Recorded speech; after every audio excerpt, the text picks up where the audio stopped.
Well, new information from the Virginia Hospital and Healthcare Association shows fewer patients went to hospitals in 2020 and a lot fewer went to emergency departments. Today, VHHA released a report on COVID hospitalization trends. 10 on your side, Stephanie Harris has some of the interesting findings. Steph? Anita, while we've all been talking about COVID, healthcare workers, and hospitalizations for the past year, Virginia hospitals were actually losing patients and money.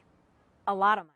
Hospitals are bleeding money. The Virginia Hospital and Healthcare Association reports revenue losses of more than $1.8 billion in 2020. Hospitals did receive some relief from the CARES Act, but that relief, even with that relief, hospitals still faced about a $1 billion revenue loss. VHHA released new data today, which shows overall inpatient care was down 10% last year. Emergency department visits were down 30%, and they still haven't returned to pre-COVID levels. Childbirth and pregnancy services also declined, while treatment for alcohol and drug abuse went up.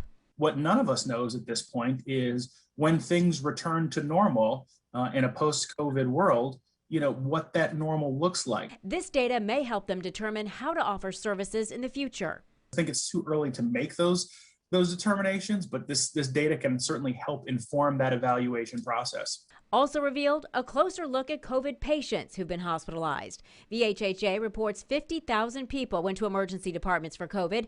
Most of them, 37%, were white. 32% were black. More than 30,000 were hospitalized last year. The average age of a patient, 67.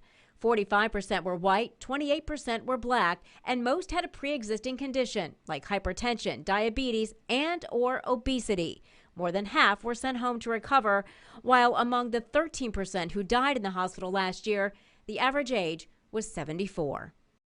Now, the VHHA has a lot of detailed information about hospitalizations and interactive tools on their website. If you want to learn more, I put a link with this story on WAVY.com.